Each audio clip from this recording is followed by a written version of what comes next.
did. Right. Let's do we have a ruler or something?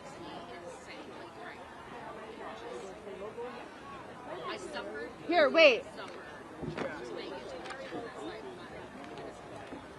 Is there something that the papers are going to clip onto? You can see her. Hi. Don't think we have that. So we're just going to hold it I would down? say, I would say hold with one hand, Yeah, and like then the this. mic Hey, staying Phil, there. can you Yeah. take the stick? Yep. Hey, how are you? Good, how are you? Do you like our crazy way to keep this straight? We're gonna use, Yo, we're the gonna stick, use yeah. a stick. As long as it doesn't make noise for the microphone. Yeah. You care about audio. I care about the visual. Yeah. I just want. How we looking? Just want a clean Fine? visual. Yep. You got a new light over there. Wow, look at that. Helping each other out. I like it. Teamwork. Yeah. Get an eye light. Yo, how does this look from the front? It's like an awkward size. Pull this down a little bit. It got a little. It's this thing. Here, let's. It's this annoying thing, but we're stuck with it. Yeah. Okay. This. Yeah, I would just. It's not perfectly flat. It looks grassroots. Oh, gotcha. Okay. Yeah, it looks grassroots. All right. And then let me take it up more so the wind doesn't get it. I think we're going to do the stick. Let's get the stick. Yep. Out of. Note to self. Bring ruler. Cardboard or cardboard. Yeah. A cardboard box would be ideal Yeah. to Okay, great. So this is. basically cut out. Yeah. Anyone else up front, especially want to sign while they're not speaking? All right. And then let me tape the tape to the tape. When I step aside, Hold it for me. Everyone just behind. And watch out for the slippery. Get more heat.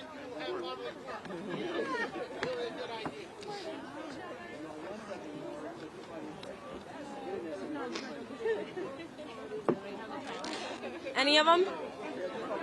This is Sarah, audio check. Sarah, audio check. Testing. Yep. Everybody looks beautiful. Amazing. Come on, I just felt like it's very short. It is okay. Look at all these beautiful Minnesotans.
With Testing. the speakers? Yeah. Switch.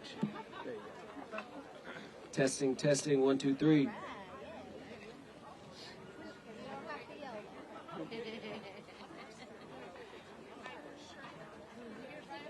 Hold up your signs. Hold up your signs. Everybody, signs up. Signs up.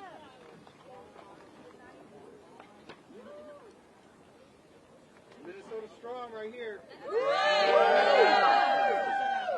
Thank you.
synagogues. Our synagogues. Our mosques. Our mosques. Our mosques. Our mosques. Our stores. Our stores. Our stores. Our stores. Our kids. Our kids. Our kids. Our kids. Our kids. Our kids. Our kids. Our kids.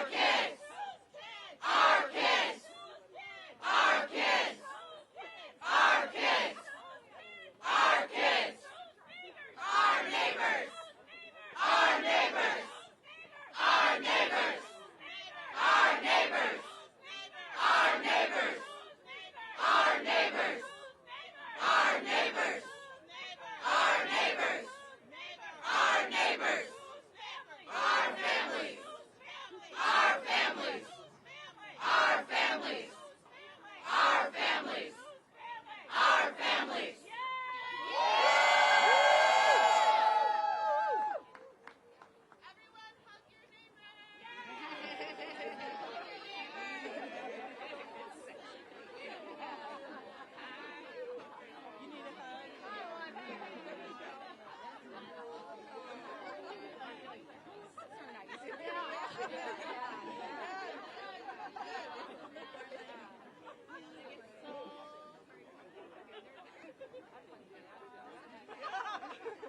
Whose land? Our land.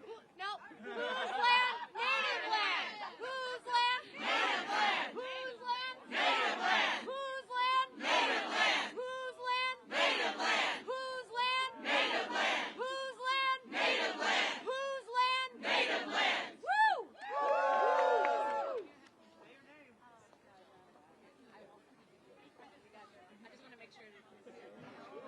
When we fight, we win.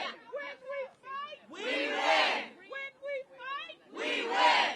When we fight, we win. When we fight, we win. When we fight, we win. Woo!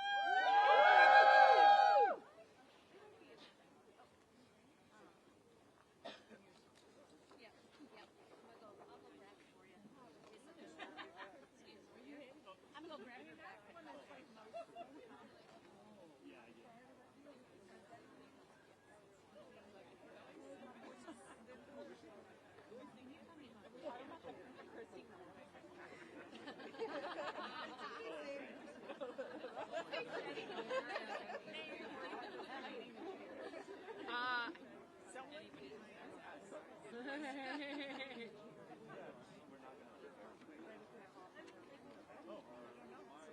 Oh, who's, yeah.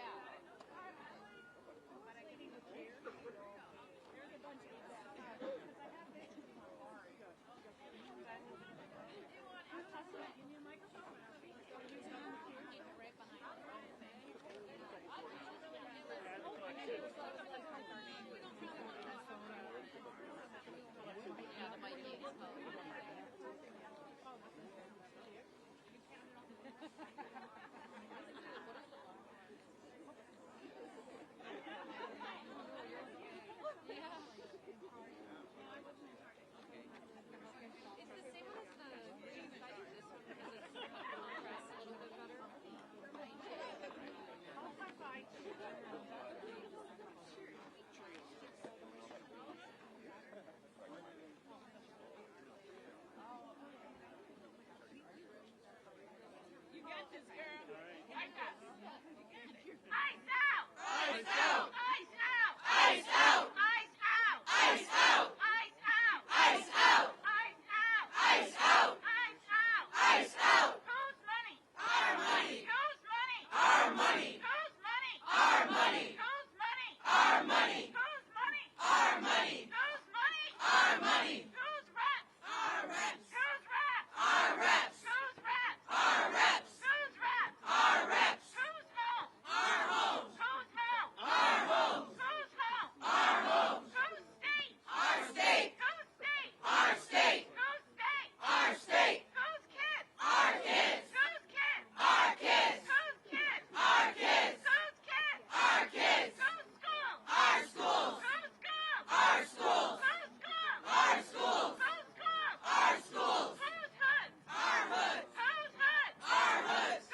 Good morning, good morning.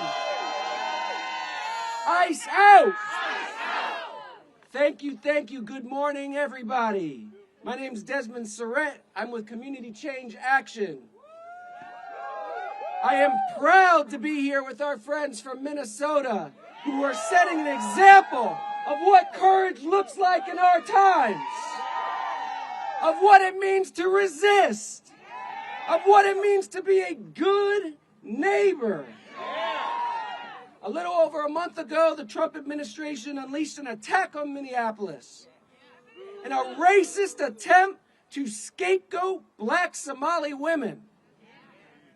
Families have been torn apart, people abducted, people hiding in their homes. Schools and businesses are at a standstill. Military-style operations at child care centers. I can't believe I'm saying that. Federal agents tear-gassing students. People shot in the streets. And no one has been held accountable. I repeat, no one has been held accountable. And somehow, in the halls just behind us, there is a debate occurring about whether we should continue to fund this violent, lawless, terrorizing force to the tune of billions of dollars.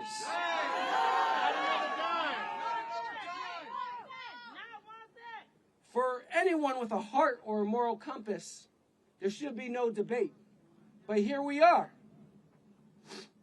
So our friends from Minnesota, the heroes that they are, traveled across the country to here in D.C. to send a message to our representatives. ICE out of Minnesota. ICE out. ICE out of everywhere. ICE out. Not one more dollar for ICE. And I want everyone here to know that Minnesota is not alone.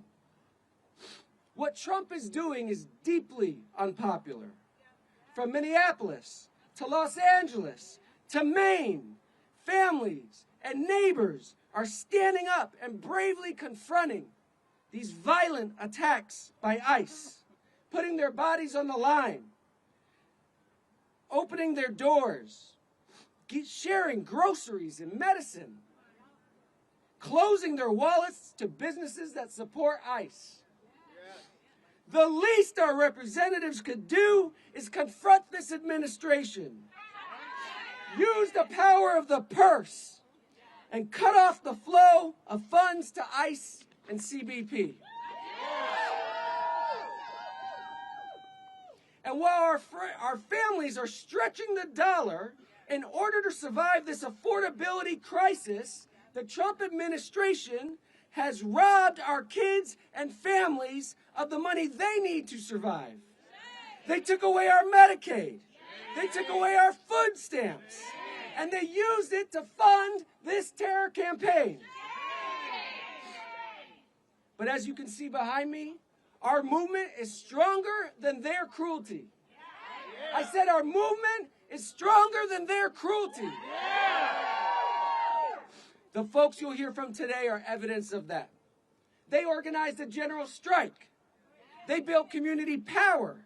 And they spearheaded a movement of neighbors stronger than corporate greed or a petty wannabe dictator. So it's time for our representatives to take their lead and abolish ICE. With that, I'm going to pass it to our leader, Rachel Dion Thunder, Vice President of the Indigenous Protector Network. Give her a hand. Tanse, Gananaskamotan, Nanaskamotan, Absis, Nanahiwak, Absis Rachel Dion Thunder. I just said hello and thank you. Thank you to everybody that is watching, listening, and resisting what is happening across these lands. I'm the Vice President of the Indigenous Protector Movement. I'm also a second-generation American Indian movement. I come here speaking for our relatives in Minneapolis and across all Indigenous lands to acknowledge where we are and that as Native people, as Indigenous people, we have existed long before the United States government ever existed. That's right. What is now known as Minneapolis and Minnesota is the unceded, stolen land of the Dakota people. And even now, where ICE and the federal government have based their operations at the Whipple building, is at the site of the historic Fort Snelling, which was a site of genocide, forced removal, imprisonment, and a concentration camp. This history is not just in the past, it is repeating now. And what is happening is not new for Indigenous people or Native people. The criminalization, surveillance, and detention has been going on since the beginning of colonization over 530 years ago. Even today, Native and tribal citizens are actively being detained by ICE, and this fact should alarm everyone. As Indigenous people, migration is our right. Indigenous people moved freely long before these borders were enforced. These borders were imposed over us. These borders crossed us. We did not cross these borders. And no federal agency gets to decide the sovereignty of who belongs on Indigenous lands. Native communities across the country, what we call Turtle Island, and the Native community in Minneapolis has stayed activated because we have always been activated. We are not new to standing up against the federal government. Even today, there's organizations that are helping with mutual aid, community safety, collective care, and we protect each other because history taught us that we had to. I can speak even from my own legal observer work in Minneapolis of being threatened several times by ICE agents that they would arrest me, that they would break my windows if I continued to record them legally on my phone. I want to name what is happening. The presence of ICE is a violent federal occupation on stolen land. This is not about public safety. These are militarized ICE operations that are terrorizing our families, traumatizing our children, targeting our elders, and harming legal observers. ICE is not enforcing law and order in our communities. It is enforcing fear on stolen land. I want to be clear that fear is a tactic used by authoritarian regimes to exert power.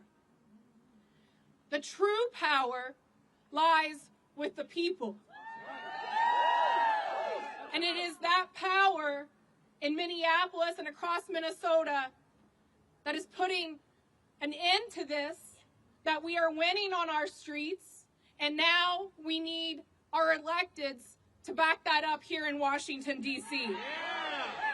Our demands are simple and they're non-negotiable. We immediately want ICE out of all of our communities.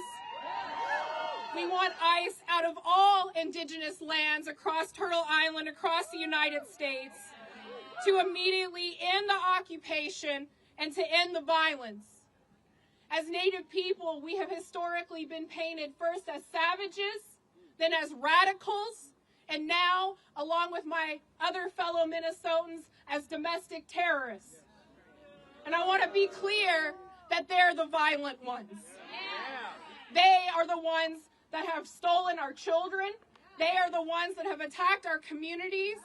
They are the ones that are armed with deadly weapons. They are the ones that have murdered our neighbors. And they are the ones that continue to destroy the earth. This is our commitment. We will continue to organize. We will continue to resist. We will continue to pray. And we will continue to remember who we are. So in that remembrance, before I close, I want to honor the relatives who have been killed by ICE and who have died in ICE custody just this year in 2026. Parity Law died while in ICE custody in Pennsylvania. Keith Porter, fatally shot during a federal law enforcement operation in Denver, Colorado. Herbert Sanchez Dominguez died while detained by ICE in Georgia. Victor Manuel Diaz died in ICE detention in Texas. Luis Beltran Yanez Cruz died after being held in an ICE facility in California. Luis Gustavo Nunez Caceres died while detained by ICE in Texas. Gerardo Lunes Campos died while in ICE custody in the United States. Alex Preddy, publicly executed by federal immigration agents in Minneapolis, Minnesota. And Renee Nicole Good, fatally shot by an ICE officer in Minneapolis, Minnesota.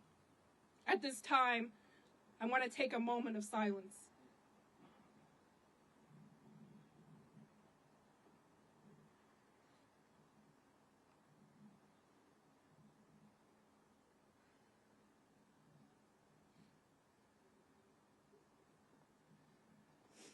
We lift their names, we lift up their families, and we carry them with every step that we take on our streets, with every patrol, with every mutual aid delivery, and with every conversation that we are going to have today with these electeds here in Washington, D.C.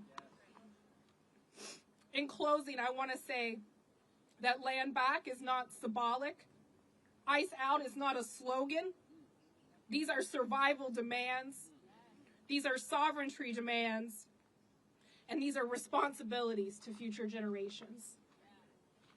I want to thank everybody for being here. I want to thank my fellow Minnesotans for traveling all the way here. And at this time, I'm going to hand it over to the next speaker, Amanda, my comrade, to introduce herself. Thank you.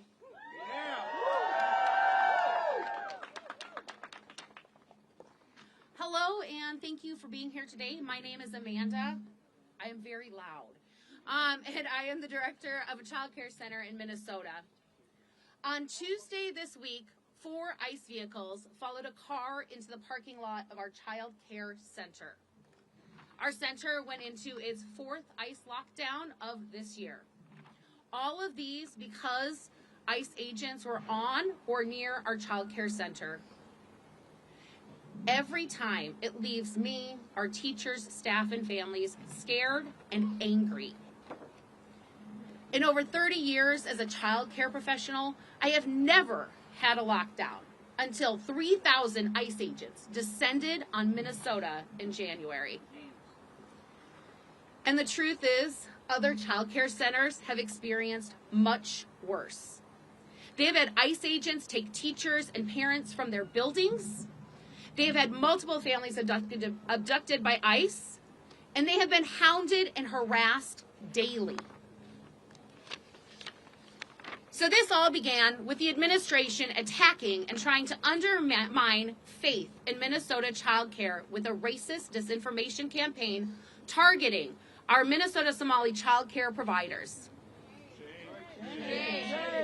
The administration froze child care funds and unleashed ICE to terrorize our communities.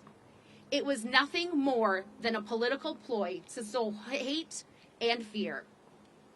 But Minnesotans surprised them. We stood up and protected our neighbors and spread love and kindness.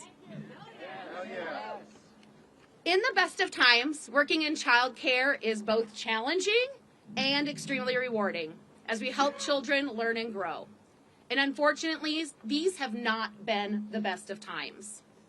Child care workers like me throughout Minnesota have added new responsibilities to our already hectic days as we try to find ways to keep our children, families, and staff fed, housed, and safe. It's exhausting. It breaks my heart that anyone is afraid to leave their home out of fear they will not return at the hands of our U.S. government. And the damage caused by ICE in our communities will take a long time to heal and repair.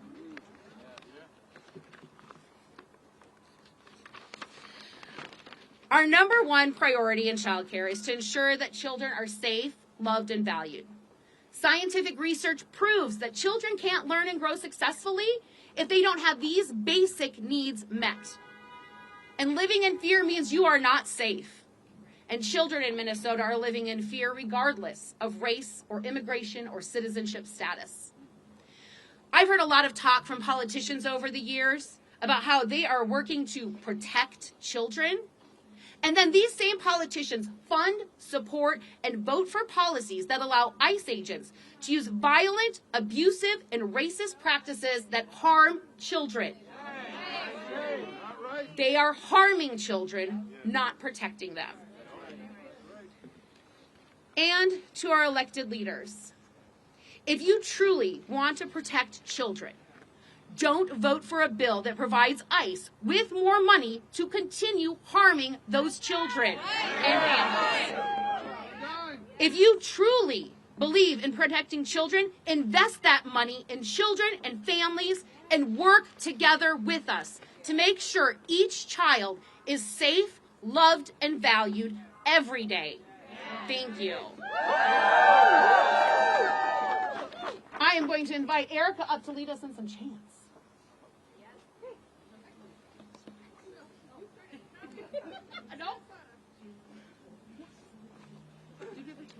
Ice out! Ice out! Ice out! Ice out! Ice out! Ice out! Ice out! Ice out! Ice out! Ice out! Ice out! Ice out! Ice out! Ice out!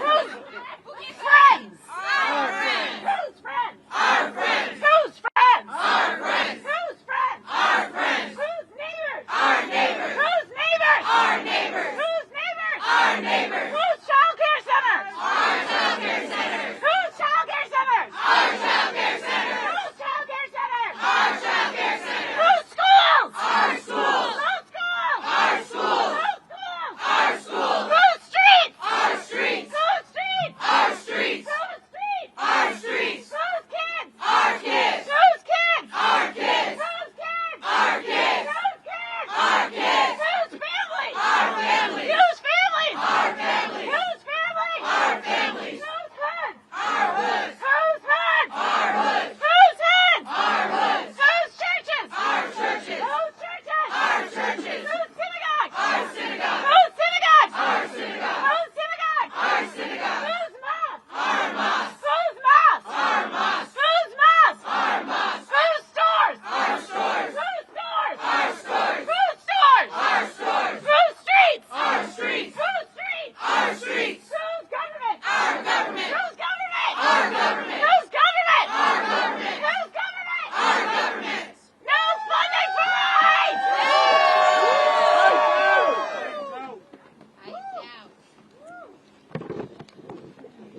Hello.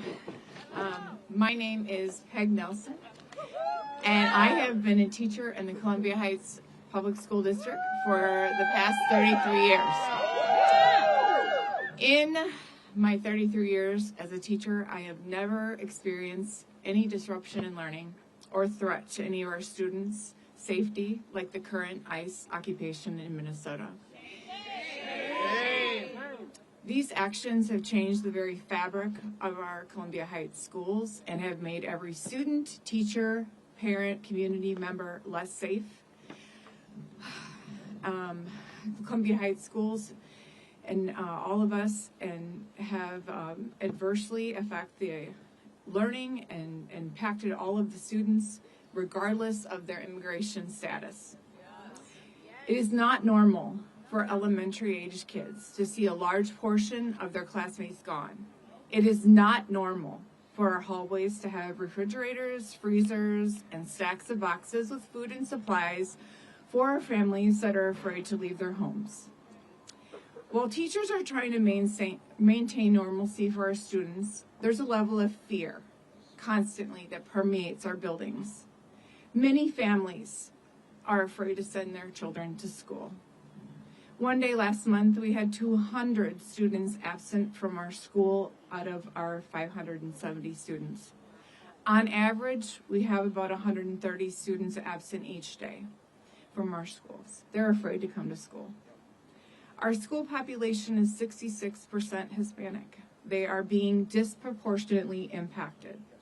Our district recently began offering an online option for our students who do not feel safe coming to school in person. But as COVID showed us, virtual learning is not the same as being in class. Students fall behind because they're unable to attend the class safely. A colleague who teaches special education at our high school reported they had immigration agents actually pull vehicles into the courtyard at the high school, and the agents were there in the courtyard where our students eat their lunch when it's warm, and the students could view that from their school windows. Obviously, the students were very bothered by the fact that the agents were on the property, and again, they felt unsafe. The colleague also reported that several high school students have been pulled over and questioned by immigration agents. One student who has a speech impairment reported that agents mocked them, that student, mimicking the speech impairment while speaking to that student. Agents asked him where the student's mommy was because they knew that student drove their mother to and from work because she felt unsafe. The message was that the agent would eventually detain his mother. The student arrived at school shaking and crying from this terrifying and cruel encounter. This harassment goes beyond just the students and their families. Our principal, our superintendent, our school board chair have all been followed and harassed by ICE agents often after speaking publicly. Just yesterday, our retired principal, who was pulled over and harassed by agents after giving our students, on his time that he's retired, rides home. Even our teachers who are simply delivering food to our students have been followed. We don't know how much longer we can sustain our efforts in the face of federal intimidation. As educators,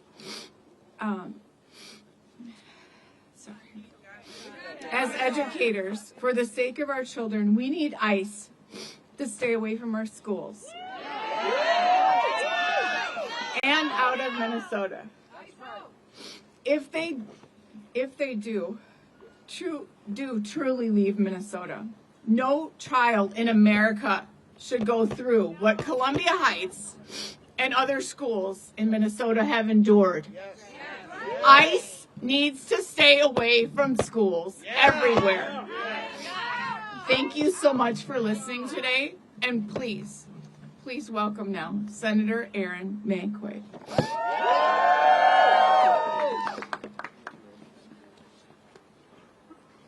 Well, good morning, everybody. I'm Minnesota State Senator Erin May Quaid. I represent the suburbs, Minnesota's Apple Valley, Rosemount, and Eagan. What we are experiencing in Minnesota is just the test case for what Republicans want to unleash on the rest of the country. Republicans cut our healthcare funding, our food, children's cancer research, rural hospital funding, higher education, and to give billions of dollars to ICE. And all that money for what? To destroy our small businesses, detain our friends, kidnap our babies, and murder our neighbors. They're in the elementary school parking lots, sitting at the bus stops, chasing us inside our grocery stores, terrorizing our streets, haunting our hospitals, violating court orders, breaking our laws, and violating the Constitution. And why? Why are they doing this? The Trump administration's public statements, their stated goal of removing 100 million people from this country. There are only 50 million immigrants total in the United States of America, most of whom are lawfully present. So we know from Trump's own words that they want to remove Black, Brown, Asian, and Indigenous people from this country, citizens, lawful permanent residents. That is what they have started in Minnesota. That is what they want to bring to the rest of the country. Despite a so-called drawdown, we can tell you nothing on the ground has changed in Minnesota. I had to put my phone on silent to give this speech because I'm getting messages right now. They're by the daycare. They're down the street from the school. They're in the apartment complex parking lot. They're knocking on doors, going door to door. That is happening right now. That is why Minnesotans are organized. Despite the lies of this administration, the Minnesotans that are organized are hockey moms with minivans and whistles. We are daycare dads with pickup trucks delivering groceries. We are teachers providing support to families in hiding. We are students with signs at walkouts. We are grandmas with Costco accounts. We are pastors, imams, and rabbis with unwavering faith. We are labor members with iPhones. We are Minnesotans. We are brave. We will stand in the gap forever for our neighbors. We are here from every corner of our state demanding ICE out of Minnesota and in no other state. Not one more dollar for ICE and CBP. And give us our neighbors back. Now I will introduce SEIU member Hamse.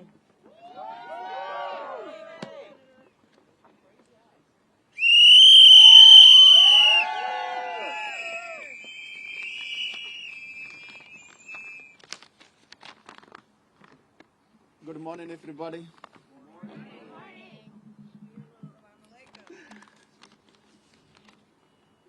My name is Hamza Hussein. I'm proud of SEIU Local 26 member. I'm also a rideshare driver at the Twin Cities Airport. I'm also a U.S. citizen. I'm here in D.C. because the rideshare drivers are being stopped and harassed by ICE, Border Patrol, just doing our jobs. We are not breaking the law. We are working, helping people get their flights and keeping airport running. We are not only one hunting on our states, and increased ICE activity has created widespread fear, anxiety, and public crisis. Many residents avoid daily activity like working, schooling, and seeking health because they are scared. No one should have to provide or prove their citizenship just earning living or go doctor or walking street. That is not what the country stands for. This is intimidation and profiling, not safety. We also mourn those who were killed by ICE. Their death shows how dangerous this situation is. And why we need to end this chaos. I'm here standing with my city. This has to stop. Our airport, schools, and communities should be a place of safety, dignity, and respect. Our tax dollars are to be used to reflect American value, not tear families apart or killing the citizens. We need ICE out of Minnesota. We need ICE workplace and out of Minnesota. Thank you all.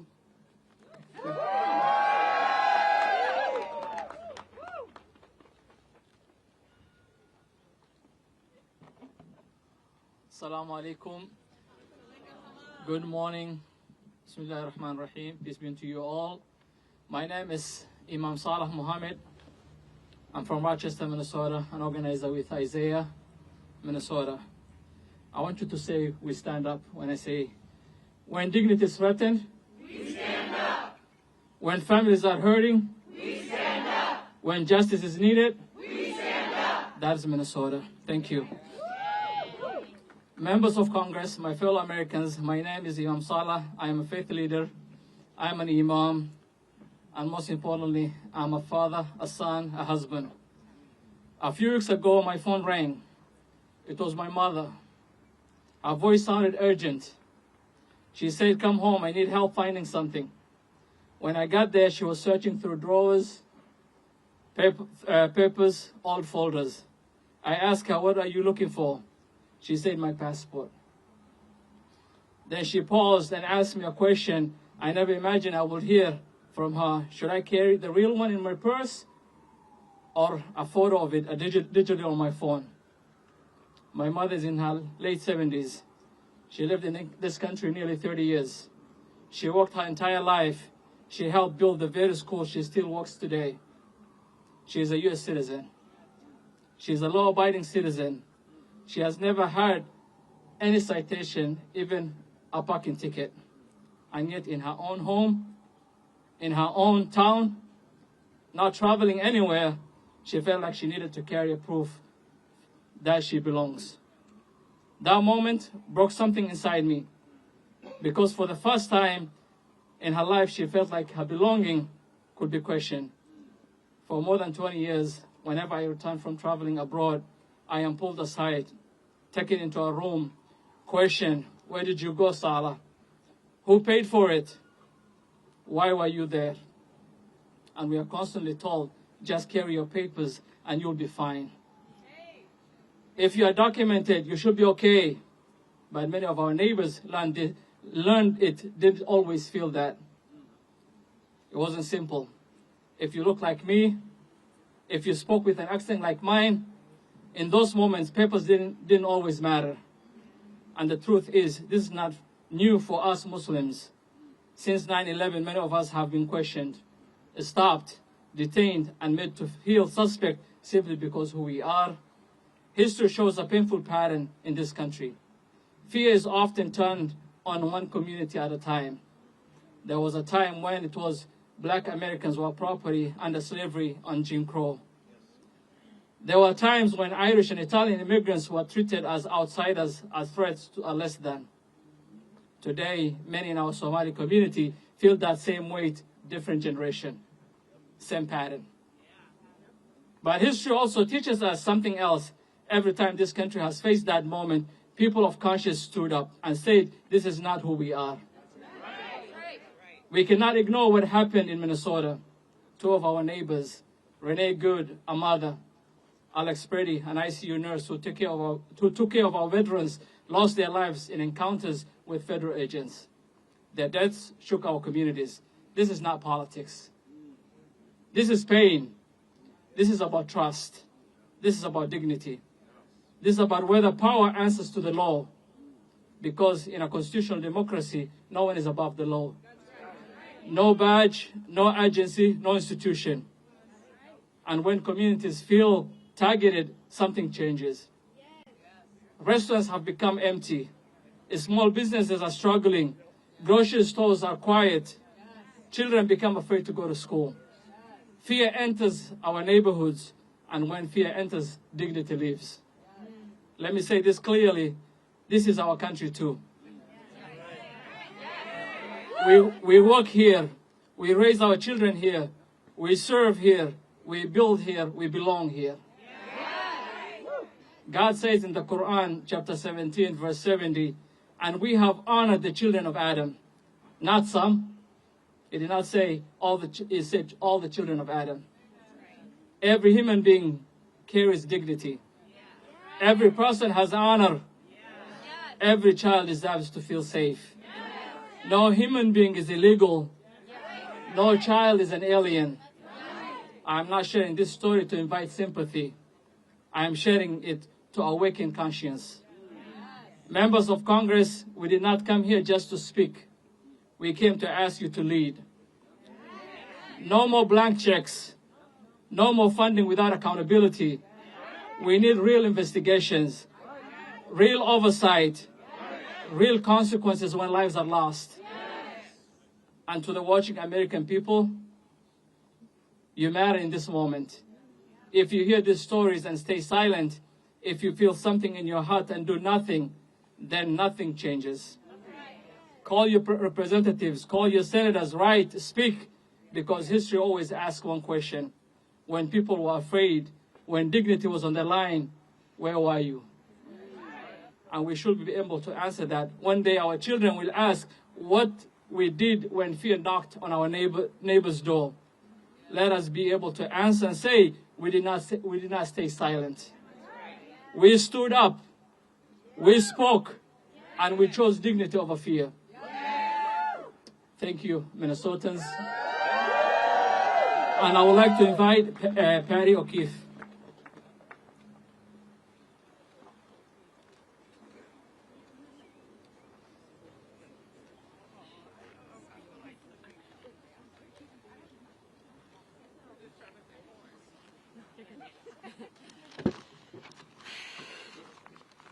Hi everyone, my name is Patty O'Keefe. I'm a lifelong Minnesotan. I've lived in South Minneapolis for 14 years. I decided to get involved when the President of the United States called the Somali community garbage and said that there were going to be ICE agents descending upon our city. I signed up to be a legal observer to document what ICE was going to do, and we knew that they were going to be coming for our Somali neighbors and all of our immigrant neighbors. On January 11th, days after Renee Good was killed, and after breaking no laws, I was arrested and detained by ICE violently. During my arrest, agents pepper sprayed into my vehicle without provocation. They smashed the windows of my car. They dragged my friend and I out. When they put me in the car, they started taunting me, mocking me. They made demeaning comments about my appearance. They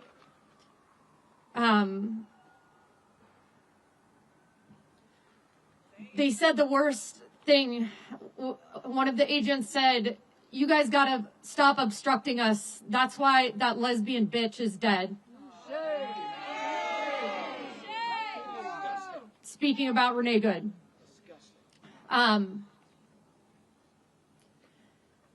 Yeah, it's hard to share honestly how that made me feel, how that makes someone feel. It was extremely cruel, and I just kept asking myself why. How could you say something like that? And then I remembered that cruelty is the point. They took us to the Whipple building and held us for 8 hours. We were released without charges after that. While I was there, I saw people crammed into cells. There was no privacy for going to the bathroom. You had to beg for water and to go to the bathroom. I heard crying, screaming, pleading, "Let me go, let me go, let me go, please let me go." I heard a child crying, screaming.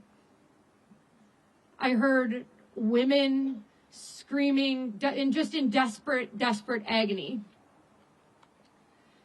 In my time there, I was not ever allowed to make a phone call. And was made to feel like my biological needs and that my constitutional rights did not matter. That was a month ago, yesterday. Since then, ICE has continued their campaign of terror. The quote-unquote drawdown was for optics. It was to shift the media attention away. Since Tom Homan came to Minnesota, there has been an uptick of legal observers that have been taken by ICE.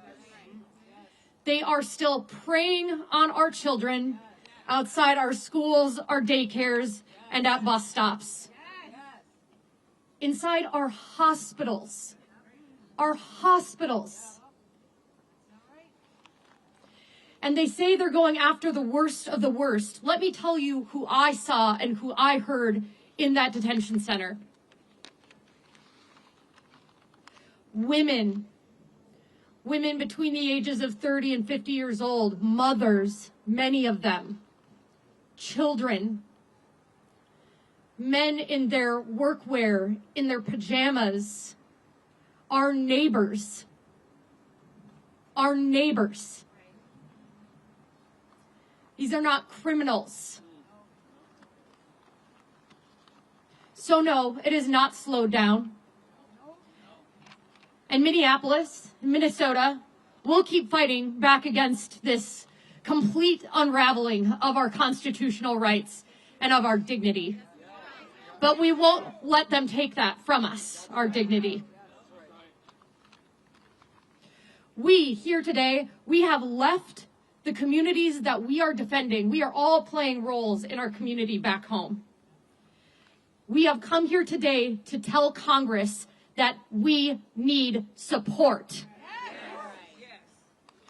All the money that the GOP has stolen from us, from our health care, our child care, food assistance, has supercharged this campaign of terror in Minnesota and across the U.S.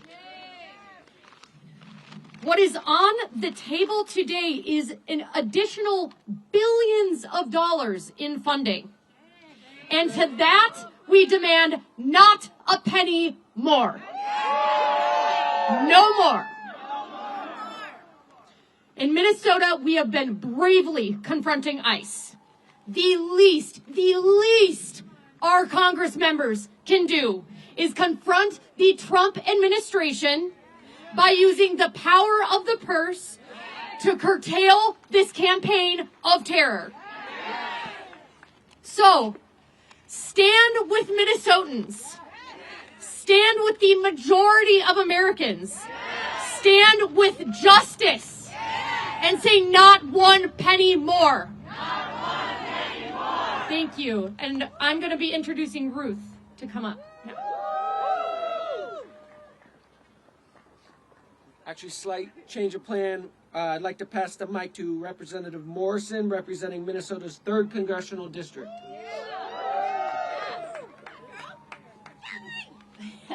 Good morning, good morning. Wow, this is amazing to see all of these people behind me who made the trip to our nation's capital. Yet again, doing what Minnesotans do best, going to incredible lengths to stand up, speak out, and protect our neighbors. I want to say how proud I am of our state always, but especially right now. Minnesota is showing the world what it looks like to stand up against a tyrannical administration of cruelty, hate, and lawlessness with strength, dignity, and love.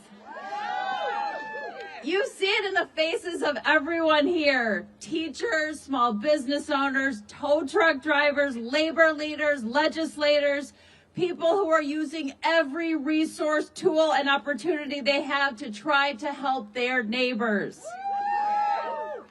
These are dark and harrowing times, but it is the unwavering strength and resilience and compassion of Minnesotans that gives me hope and fuels me every single day. So thank you to each and every one of you for all you are doing. You are making a difference. What's happening on our streets is wrong. The Trump administration's campaign of terror and retribution against the people of our state is wrong. Every single day, we are seeing unconscionable civil rights abuses, constitutional rights abuses, human rights abuses. I saw it last week when I performed oversight of the Whipple detention facility in Minneapolis. People in leg shackles, people sleeping on frozen concrete floors with no blankets, no real food, no real medical care. The cruelty and lack of humanity is a disgrace to who we are and is beneath what we should expect in the United States of America. What the Trump administration is choosing to do to human beings in this country is simply abominable. It's traumatizing our children, traumatizing all of us, and it's not only causing incredible emotional and economic harm, the violence and brutality and inhumanity we are seeing on a daily basis is damaging our moral well-being as a nation. And as we stand here today, I want to be so clear. My Republican colleagues who control the House and the Senate could stop all of this today. Not in a couple of weeks, not in a couple of months, right now. if they could show a fraction of the courage of the people of Minnesota, a fraction of their patriotism, a fraction of their fierce commitment to defending our democracy, our humanity, our dignity, our decency, our Constitution, and the rule of law. Minnesotans have stepped up for their country, and it is far past time that the Republican majority in Congress do the same. Americans across the country are demanding that Congress finally reasserts its power as a co-equal branch of government. We cannot give one more penny to ICE as long as this lawless agency is violating Americans' constitutional rights, blatantly racially profiling, brutalizing people, terrorizing our communities, traumatizing our children, and killing people in our streets and in their custody. ICE out of Minnesota and ICE off our streets. I'm going to keep pressuring my colleagues to stand up and do the right thing, and together we will keep fighting for a better, safer, stronger country. Thank you so much, all of you Minnesotans.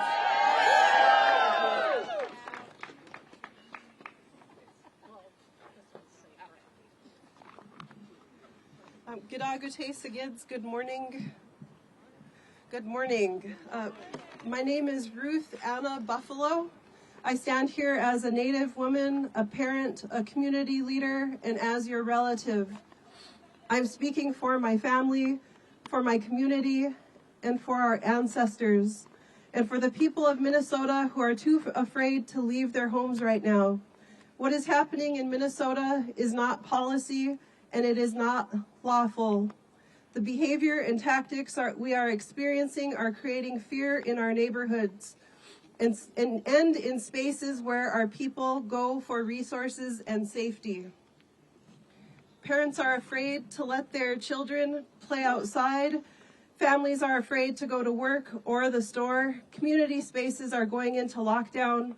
Our unhoused relatives pushed further into danger, being taken for no reason and no accountability, and we still have missing relatives at this time from our unhoused population. Where is the accountability? This is not public safety. This is trauma. And it's happening in our own homelands. When Renee Good was killed, our community witnessed chaos, vehicles left running, blinkers flashing, people frozen in shock. It felt like a war zone, and it is a war zone. And the normalization of that violence must stop. ICE activity has targeted Black and brown people in Minneapolis, including law-abiding United States citizens, community members, and members of federally recognized tribes. And I need to say this clearly. We do not blame ICE alone. We must hold the United States Cabinet accountable. We must hold Congress accountable. They fund this chaos and violence. They authorize it. They created the system that has unleashed this violence. And when that violence violates civil rights and liberties, this country's lawmakers must answer for it. Because what we are witnessing in Native communities across the country is the violation of the civil rights of tribal sovereign citizens and people. Tribal nations have a political and constitutional relationship with the United States. The federal government and the states are obligated to honor and protect tribes. Although we stand shoulder to shoulder with our immigrant relatives, we are not immigrants to this land. We are the first peoples of this country. We are citizens and people of sovereign nations recognized in the United States Constitution. And yet our tribal IDs are ignored. Our sovereignty is dismissed. Our people are targeted, detained, and are still missing. That is a constitutional failure. We are in a constitutional crisis. Congress, the people in power, shape what this country learns about its own history. And our children are still taught a narrow version of tribal native nations, if we are taught at all.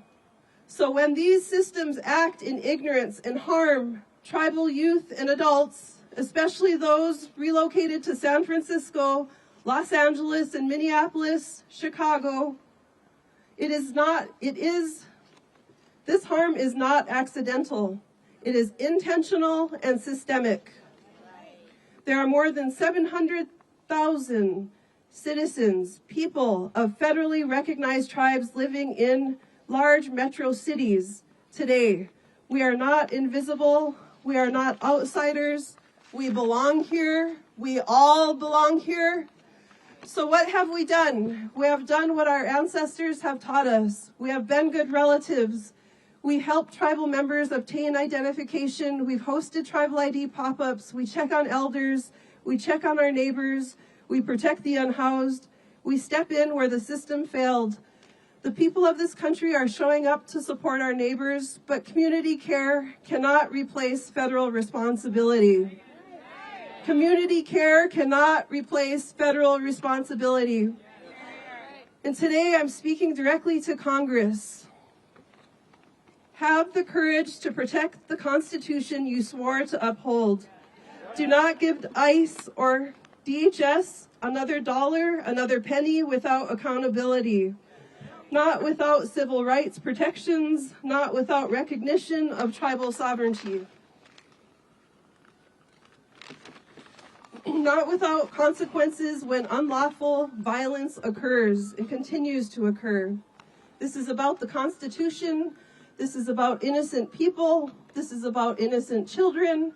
This is about whether this country is willing to protect its own people. Our children deserve to grow up surrounded by love, not surveillance, by dignity, not fear, by safety, not generational state violence. We deserve to live in our homelands free from repetitive harm by the United States federal government. The world is watching, our communities are watching, and future generations are counting on the decisions being made right now. So hear us clearly. Hold them accountable. Not just ICE, Congress, and the cabinet. Hold them accountable. No more funding without accountability. No more unlawful violence. No more ignoring tribal nations. Reach for courage. Vote to protect the Constitution. Vote to protect innocent people. Vote to protect the future of this country. We are still here. We are sovereign, and we will not be silent. We are still here. We are sovereign, and we will not be silent.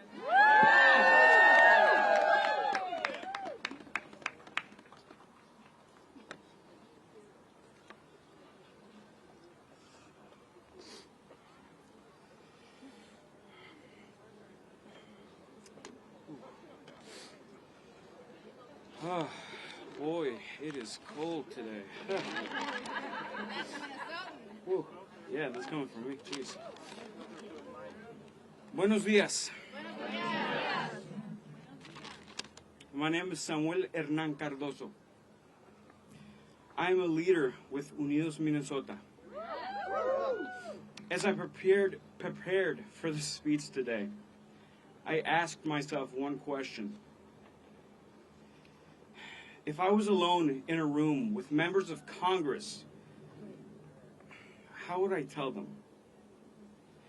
How would I tell them that regardless of this initial withdrawal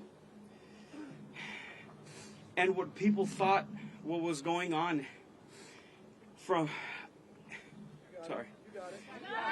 How do I tell them that... Oh, jeez.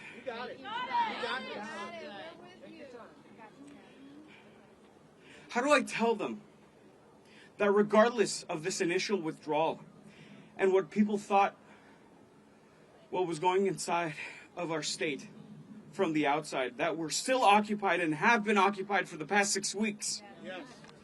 How do I tell them that my family business that we've owned for the last 20 years is in danger of closing? that our building, which houses 34 small businesses, a cooperative called Mercado Central, is our home, is more than just a building. It's a haven and a cultural hub for the Hispanic community. A place that has helped humanize us, not just to the outside world, but to ourselves. At Mercado Central, we all belong. And now because of the violence, fear, and scapegoating, all these small businesses are at risk of going bankrupt and closing down. How do I tell Congress that since December I've had to endure the weight of uncertainty, not just about my future, but also the physical safety and well-being of my family, my friends, and my neighbors all over Minnesota? A weight which makes it hard to breathe at night. Something all of you share with me, I'm sure. And how do I tell them that these businesses, I'm sure we've lost like 98% of our clients in sales, and that every time they come into our businesses, we see the fear in their eyes. Families, we see it. We see how families are stretching every dollar, making impossible choices between basic needs like groceries, rent, or car insurance. Seeing Mercado Central grow quiet has been a heartbreaking experience. A place that was once full of life now feels uncertain and fragile. That loss isn't just emotional, it's economical. And when small businesses struggle, our entire local economy struggles and crumbles. And how do I tell Congress that I'm an American too? That I was born here? That this is my country too? To everybody behind me, I'm fighting alongside you today because 20 years ago, my family made the choice to make Minnesota their home. A land of opportunity in which my siblings and I could have a better, peaceful, and productive life. And it's time that Congress fights for the interests of regular working people, and because of that, I'm here to demand ICE continue to leave Minnesota. We want real accountability for the brutalization and murders of our community. We want no more additional funding. And we want nuestra gente, who are stuck in an unjust limbo, a clear path to citizenship. Thank you.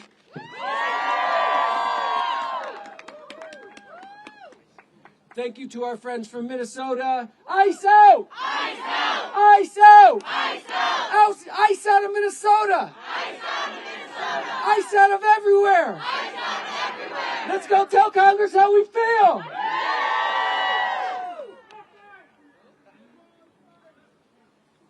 my goodness. Bless you, bless you, bless you for me not planning properly. Are you from Minnesota? And I was like, it's way warmer here than it is there. I know, I was thinking, you're all like, you said that. It's more humid than all. That's how everything is. We're so powerful. I want to be every American.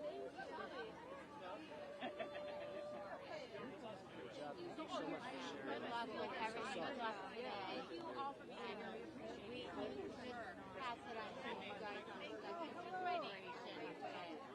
All of us. Are you going to testify or are you going to be at the hearing?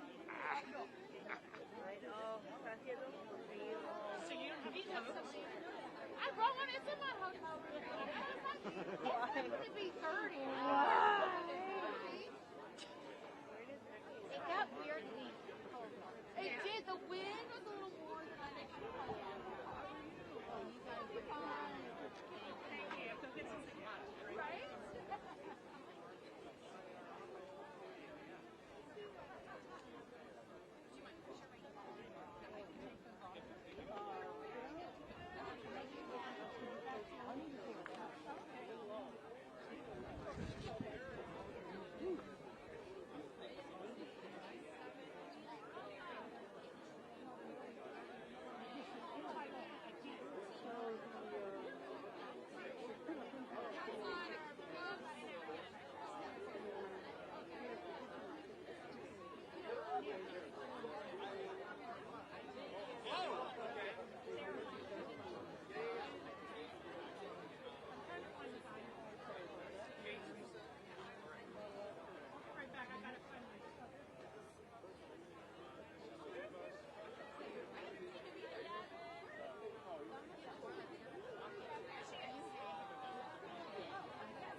I think